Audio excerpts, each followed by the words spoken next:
Damos gloria a Dios. En la carta a los Colosenses, capítulo 1, y verso del 9 en adelante, la palabra del Señor dice así: por lo cual también nosotros, desde el día que lo oímos, no cesamos de orar por vosotros y de pedir que seáis llenos del conocimiento de su voluntad en toda sabiduría e inteligencia espiritual, para que andéis como es digno del Señor, agradándole en todo, llevando fruto en toda buena obra y creciendo en el conocimiento de Dios,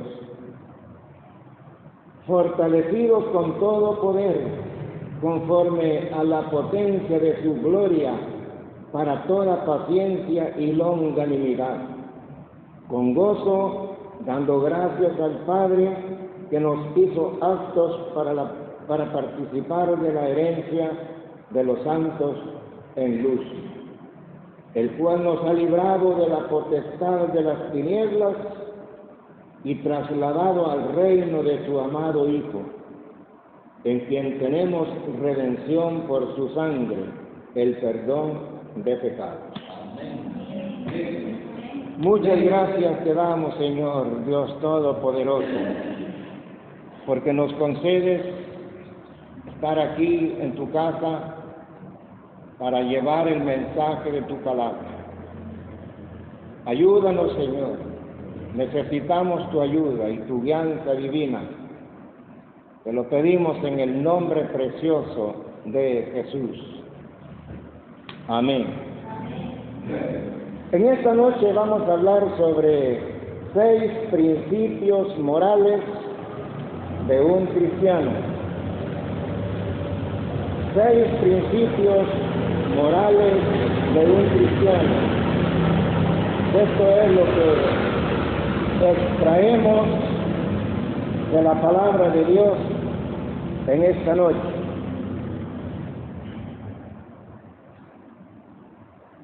En el versículo 9, el apóstol San Pablo dice que seáis llenos.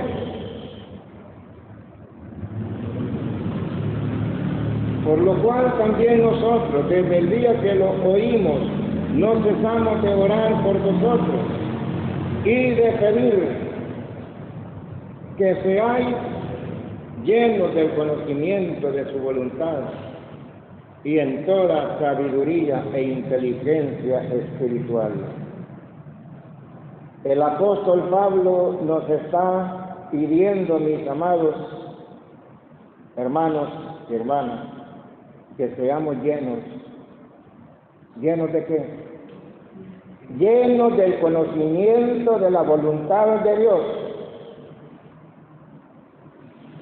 Cada día debemos de pedir a Dios que seamos llenos del conocimiento de su voluntad.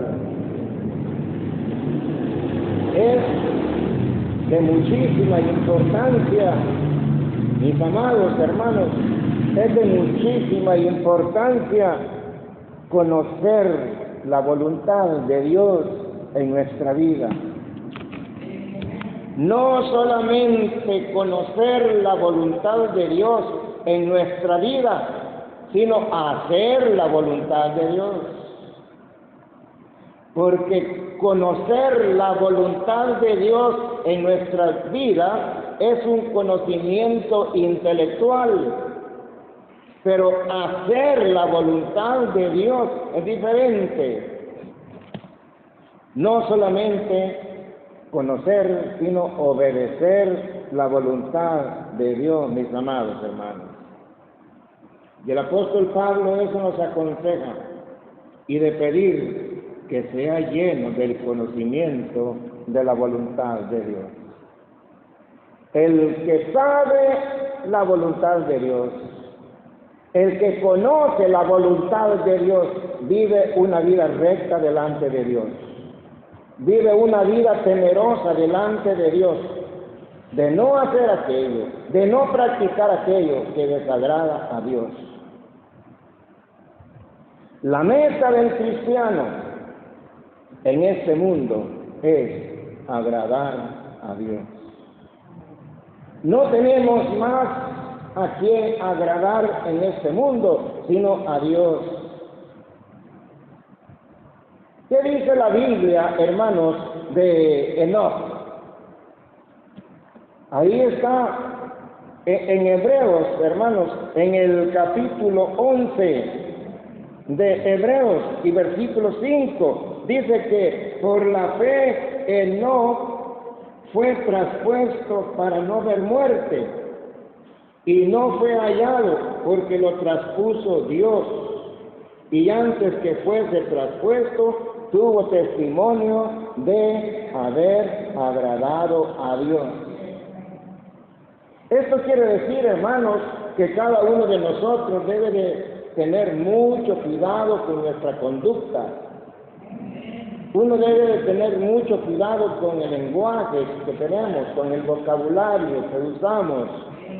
Debemos de tener mucho cuidado con lo que hacemos con nuestra vida, con tal de agradar a Dios con nuestro testimonio.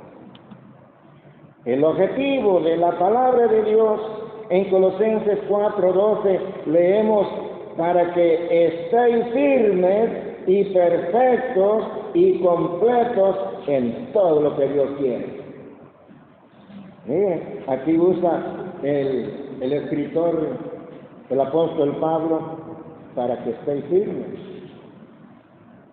Debemos de vivir con firmeza en este mundo, para que estéis perfectos y completos en todo lo que Dios quiere. Entonces, ¿qué importancia tiene la vida de cada uno de nosotros de ser llenos de la voluntad de Dios, hermanos? Yo les aseguro que Satanás, el enemigo, tiene que huir de cada uno de nosotros, porque le resistimos con el poder de la palabra de Dios. El segundo principio moral que encontramos en esta porción bíblica está en el versículo 10. Para que andéis como es digno del Señor, agradándole en todo, llevando fruto en toda buena obra y creciendo en el conocimiento de Dios. Aquí dice: para que andéis como es digno del Señor. Cada uno de nosotros, hermanos, usted tiene que andar como es digno del Señor. Cada uno de nosotros tenemos que andar como es digno del Señor, porque el Señor es soberano, el Señor es el Rey, el Señor es el Redentor, es el Salvador, el que tiene majestad profunda, el gran Rey, Dios Todopoderoso. Ante Él debemos de vivir, hermanos, como es digno del Señor.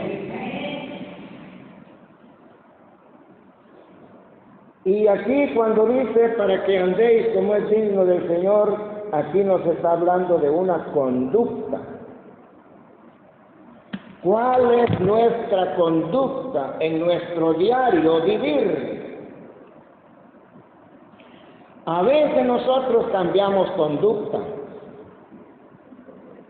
pero la conducta de cada uno de nosotros tiene que ser firme, aquí en la casa de Dios, allá en nuestros hogares, en la calle y doquiera que estemos, nuestra conducta tiene que ser firme donde sea que nos encontremos, hermanos. Ser reconocidos como hijos de Dios donde sea que estemos. Pero ¿saben una cosa?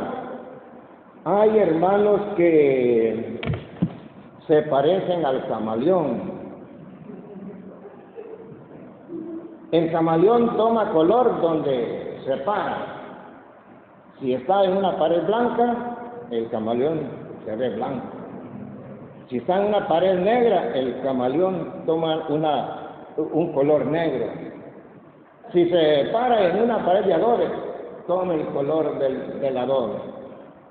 Así es el camaleón. Y muchos cristianos son así. En otros lugares aquí no nos ven, dicen, y podemos hacer pasadas que no es de una conducta de cristianos. No debemos de ser como el camaleón, hermano. Aquí hemos leído que nuestro andar tiene que ser como es digno del Señor. También fíjense que hay una anécdota de una cangreja que cuando tuvo los cangrejitos, la cangreja miraba que sus hijitos cangrejos solo caminaban de lado. Y un día lo llamó la mamá cangreja y les dijo: hijitos, vengan, yo miro que ustedes solo de lado caminan. ¿Por qué caminan de lado? Vengan, yo les voy a enseñar. Les voy a enseñar a caminar. Y salió la cangreja corriendo de lado. Sí, así eran los cangrejitos. Así era la cangreja, ¿verdad, hermano?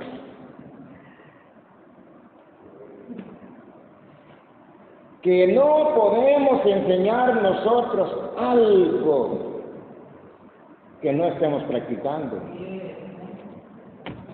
Es decir, yo no puedo predicar una cosa aquí. No puedo prohibir algo aquí si yo lo estoy practicando en mi vida privada.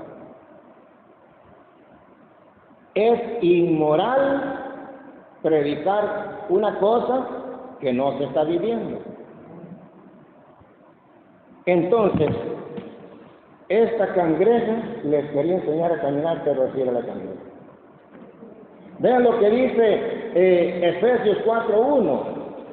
Les invito a ver lo que dice Efesios 4:1. Yo pues, preso en el Señor, os ruego que andéis como es digno de la vocación con que fuiste llamados.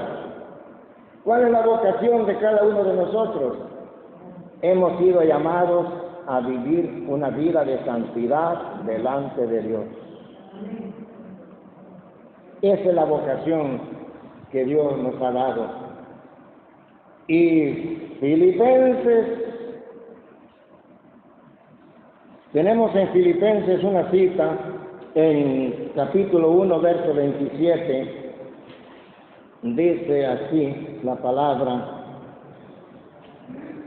solamente que os comportéis como es digno del Evangelio de Cristo, para que, o sea que vaya a veros o que esté ausente, oiga de vosotros que estáis firmes en un mismo espíritu, combatiendo unánimes por la fe del Evangelio.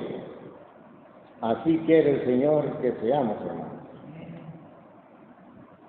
En el mismo versículo 10 de aquí de Colosenses 1, como tercera característica moral de un cristiano, agradarle en todo, dice, en todas las facetas de nuestra vida.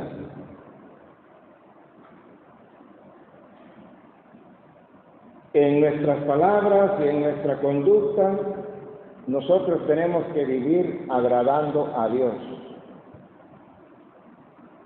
No debemos amoldarnos a este mundo. Nosotros salimos del mundo, del pecado, y estamos en el pueblo de Dios. Y por tanto, si dejamos el mundo, no tenemos por qué vivir una vida conforme el mundo. Lo hemos dejado todo. Vean lo que dice en Romanos capítulo 12 y verso 1. Así que, hermanos, os ruego por la misericordia de Dios que presentéis vuestros cuerpos en sacrificio vivo, santo, agradable a Dios, que es vuestro culto racional. No os conforméis a este siglo, sino transformaos por medio de la renovación de vuestro entendimiento, para que comprobéis cuál sea la buena voluntad de Dios, agradable y perfecta.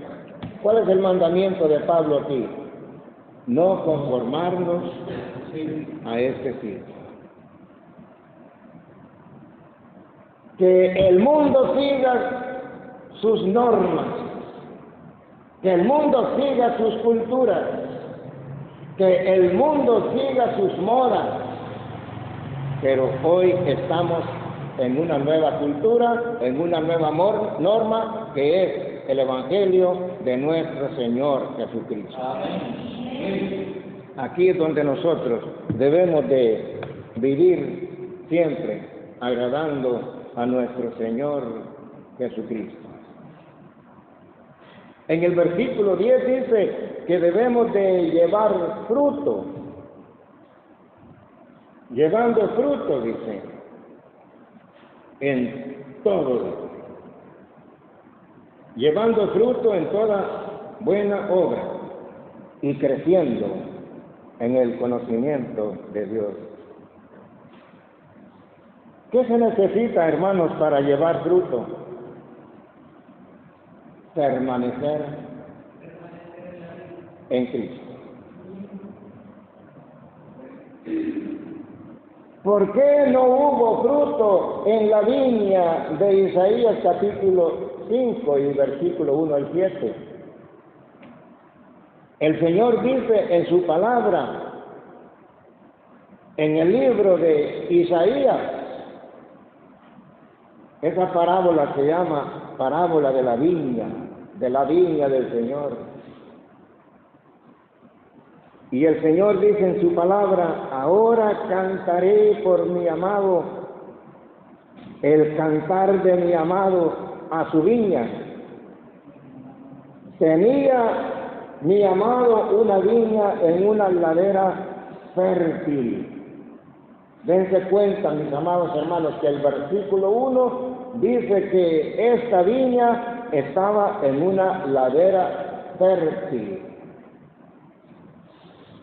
Y en el versículo 2 dice que la había cercado y la había despedregado y plantado de vides escogidas, había edificado en medio de ella una torre y hecho también en ella un lagar, y esperaba que diese uvas.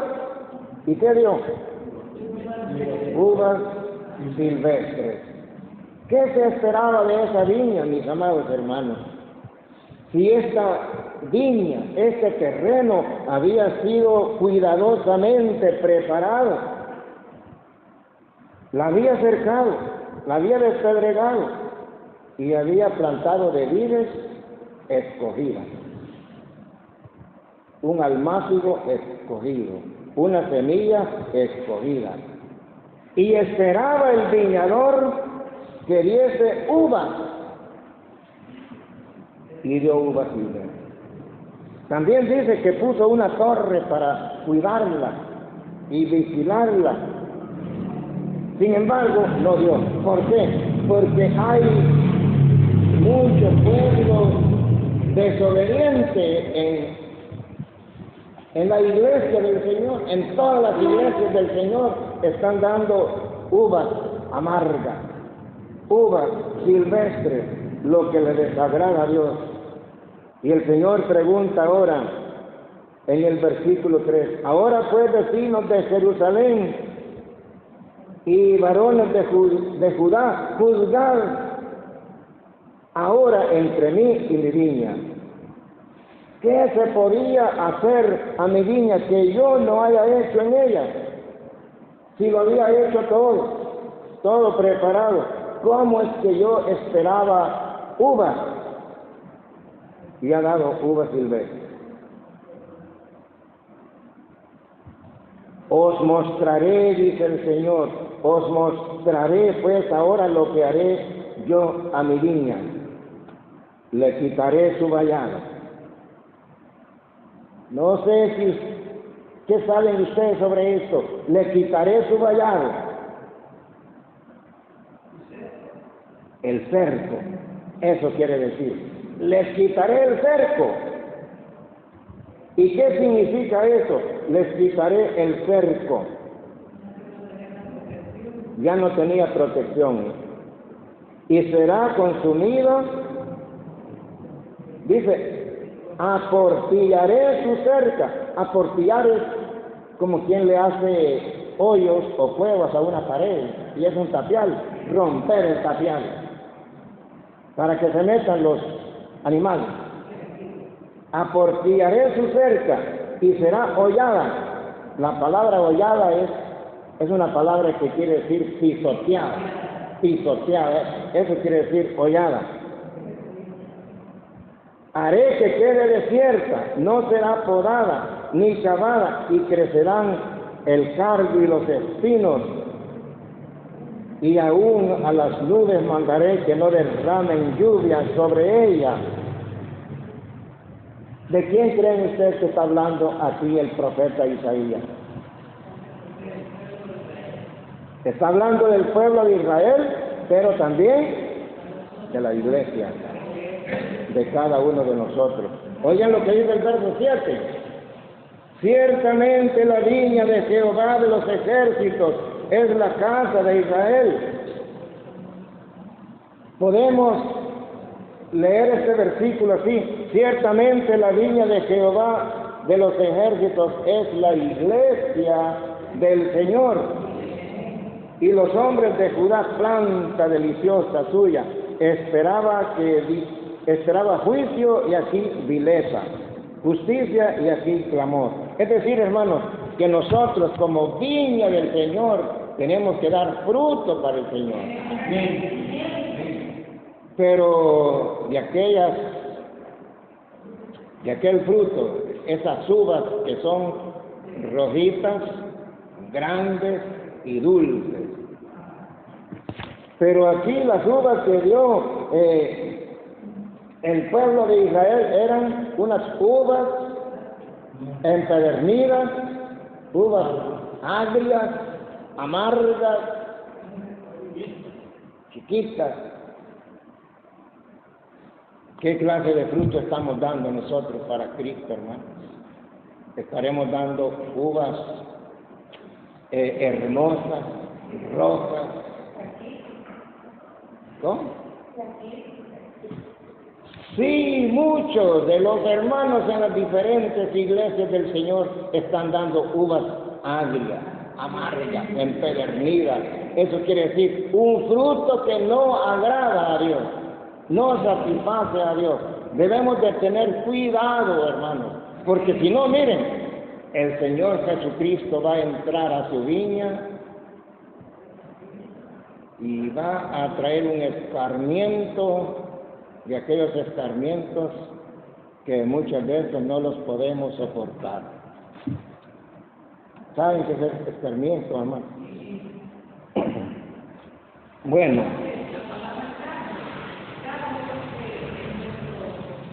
como dice, hermano, la palabra cardo es como decir abrojo. Abrojo. ¿Conocen el abrojo ustedes?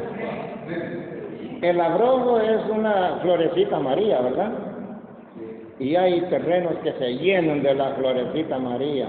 Pero cuando secó esa planta, cuando el cardo o el abrojo se secó, camine sin zapatos de ahí. Le aseguro que no salen. No salen de ahí, hermanos. Porque los pies se llenan de abrojos y duelen. Son espinas. Isaías capítulo 5. Bueno, la palabra del Señor dice en el versículo 10 que debemos de estar creciendo en el conocimiento de Dios. Ahora les pregunto, hermanos, ¿qué importancia tiene el conocimiento de Dios en nuestra vida? ¿Qué pasa si nosotros no crecemos en el conocimiento de Dios? Creemos cualquier cosa. El que no crece en el conocimiento de Dios puede creer cualquier cosa. ¿Tiene que ver, hermanos, la doctrina bíblica con nuestra salvación? Amén. Amén. El que está metido en una secta que no enseña la Biblia, están enseñando doctrina de hombres. El que está metido en una religión donde no se enseña la palabra de Dios, ¿se irá al cielo?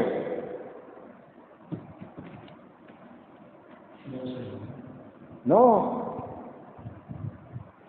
Así que el conocimiento de Dios en nuestra vida tiene muchísima importancia.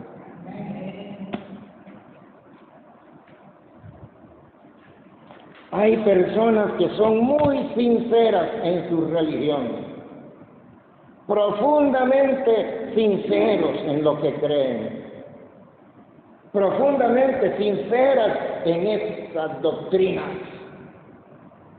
Pero yo digo en esta noche, están profundamente, sinceramente equivocados. Y el que no forma la doctrina de la palabra de Dios en su mente y en su corazón, ¿a dónde va? Anoche leímos un versículo, lo vamos a repetir. No fue anoche, fue el miércoles. 1 Timoteo 4:16. 1 Timoteo 4:16 dice: ten cuidado de ti mismo y de la doctrina, persiste en ello, pues haciendo esto te salvarás a ti mismo y a los que te oyeren. Dos recomendaciones le da el apóstol Pablo a Timoteo. La primera recomendación es: ten cuidado de ti mismo. Es decir, es uno el que se tiene que cuidar. Dios nos ayuda, Dios nos guarda, pero el cuidado moral de nuestra vida es cada uno de nosotros, hermanos. Ten cuidado de ti mismo. Pablo no le dijo: no te preocupes, que Dios te está cuidando. No te preocupes, que Dios te está guardando. No le dice así, hermano. Ten cuidado de ti mismo. Le está diciendo: cuídate tú. Le dice el apóstol Pablo a Timoteo. Porque si uno no se cuida, hermanos, no hay que jugar con el pecado. No hay que jugar con las tentaciones. ¿Habrá algunos que han jugado a ser tentados? Es peligroso. No debemos de jugar con el pecado ni jugar con las tentaciones. Decía el miércoles: el que no quiere caer, que no camine por caminos resbalosos. Si usted, hermano y hermana, no quiere caer de la gracia, no camine por caminos resbalosos. No vaya donde no debe ir. No haga aquello que no debe de hacer.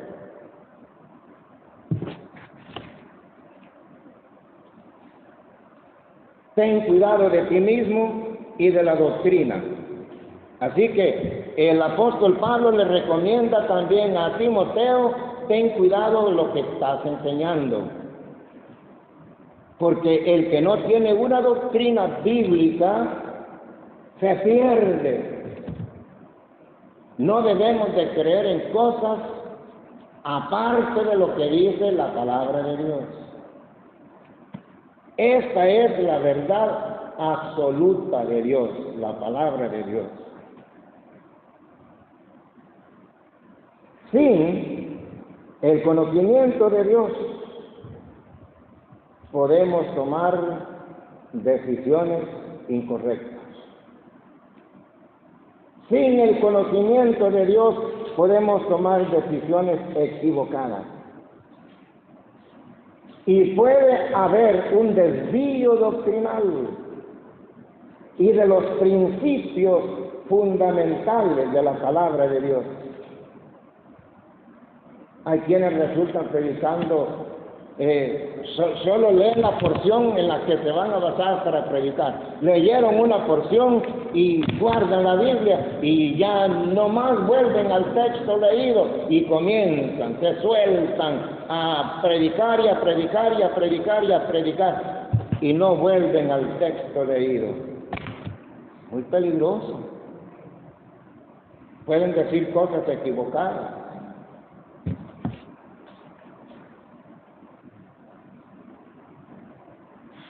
Y en el versículo 11, el último principio moral, leamos, dice, fortalecidos con todo poder, conforme a la potencia de su gloria, para toda paciencia y longanimidad.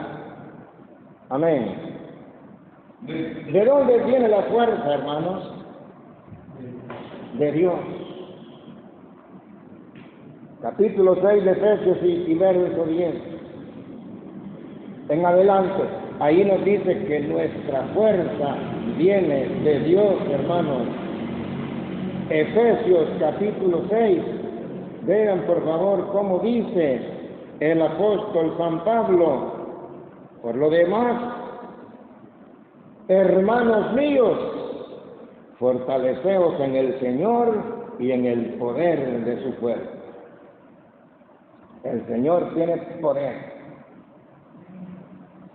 tiene fuerza. Vestidos de toda la armadura de Dios para que podáis estar firmes contra las acechanzas del diablo, dice el Señor. En esta porción bíblica tenemos las armas espirituales para defendernos del enemigo, Satanás. Cualquier enemigo, cualquier emisario de las fuerzas malignas que se presente a cada uno de nosotros, aquí tenemos las armas, hermanos, para defendernos. Amén. Y finalmente, para que usted sea salvo, tiene que tener un encuentro personal con Dios, con nuestro amado Señor Jesucristo. Ciertamente el Señor Jesucristo dice, el que no naciere de nuevo no puede entrar al reino de los cielos. Para poder entrar al reino de los cielos es necesario nacer de nuevo. ¿Sí o no? Para poder entrar al reino de los cielos es necesario nacer de nuevo. Pero si nos morimos a medianoche, o nos morimos al día siguiente, pero si seguimos viviendo 1 o 2 o 3 años más después de haber nacido de nuevo, tenemos una responsabilidad. Tenemos una responsabilidad de desarrollar la nueva criatura en Cristo. De modo que si alguno está en Cristo, nueva criatura es. Entonces, la responsabilidad que tenemos es desarrollar nuestra vida en Cristo.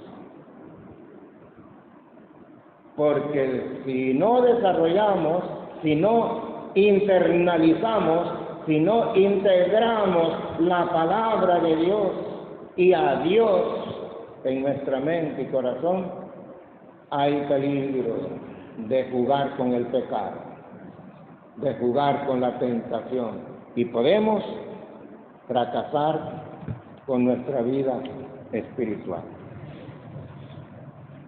Que Dios les bendiga, hermano.